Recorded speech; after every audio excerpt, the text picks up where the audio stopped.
this video, we're going to begin to build the cow catcher that goes at the front of the train. So let's go to left viewport and let's once again unhide the blueprints. Unhide all. No. There we go. Okay. So what happens is there's a strap at the bottom and one at the top, and then there are these pink bars. Sometimes there's strips. You can do research and do whatever you like. For now, we're going to stick with what I have in the reference.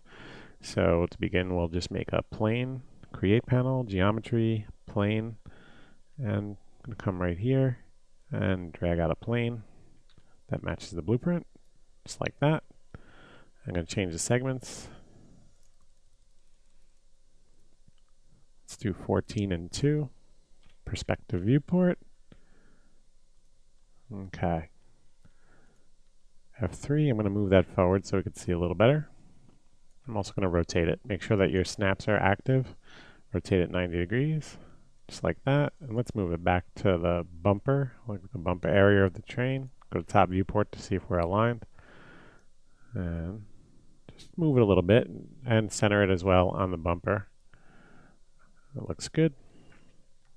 Okay.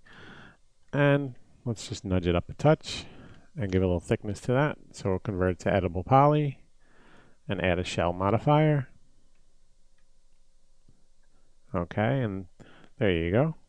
I think what we'll do for the bottom one, we'll take the same piece and clone it. So I'm going to use the move tool and shift, drag this down just like that as a copy. And then I'm going to go into the top viewport and I'm going to just modify that mesh a little. It should come out. So let's grab everything but the end 2 points, and with the move tool we'll move them forward a little bit, just like that. And we'll go down the line until we create like a point. And it doesn't have to be a perfectly straight line either, because we're going to smooth this. And forward again. And then once we're finished with this, we'll make some little posts that attach the top and bottom.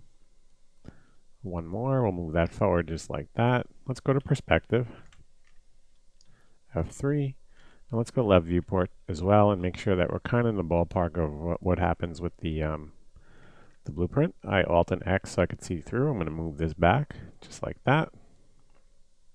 And let's move this top one back as well, just to there. There we go. Okay, so now we have the top and the bottom, and they'll serve as a guide for how we should make the splines that attach them. So let's select top, bottom, and control click on the blueprint, Alt and Q to isolate. Just take a second to isolate that. There we go. Left viewport. And what we want to do is pretty much create some splines. They can have a little curve to them just so they have some interest. I'm going to just drag one out. That would be the center. Right click. I'm going to go into the perspective viewport and make sure that's aligned to the center, which it is. And then I'm going to make one at this closer end here, so left viewport. And then in between those, we'll just make variations of the end piece that we're going to create right now. So create panel, line, start up here again. And we'll come down here. Maybe we'll do a little curve like that. Come down. Right click to end that spline, and let's move it out. Okay, so there works. And we'll make it a renderable spline, so we'll go into rendering, enable in viewport, and enable in renderer. Give a little more thickness. And once you give it thickness, you may need to adjust it like that. And the other thing we can do is grab this top vert, convert it to a Bezier, and manipulate that handle so it's not quite so angled to the front. Maybe we'll do this and that. And pull this one out a little bit and adjust this one as well. So I'm going to click on the Y handle so I can manipulate the Bezier handles on that axis, just like that. And one more thing we'll do is raise the interpolation to 10.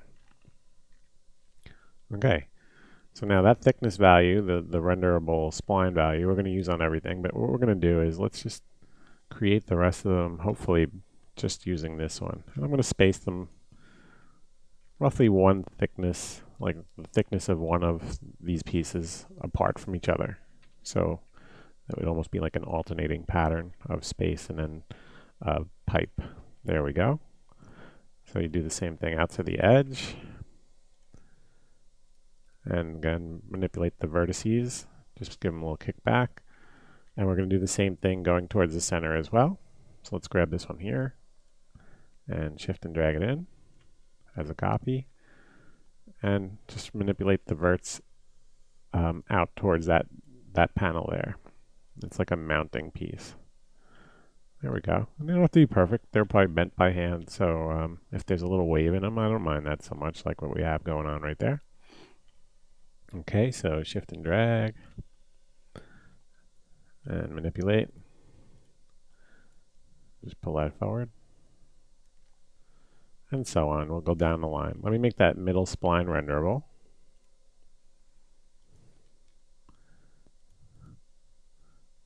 Okay, and I believe these have a different value. It's 1.2, so let's make it consistent.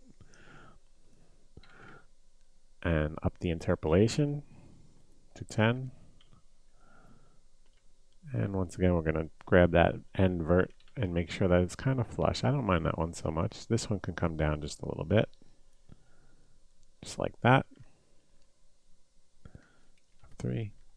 And that looks good. So what we're going to do is I'm going to pause the video, and in the next video I'll have these all in place, and then we'll place some rivets along the strap down here.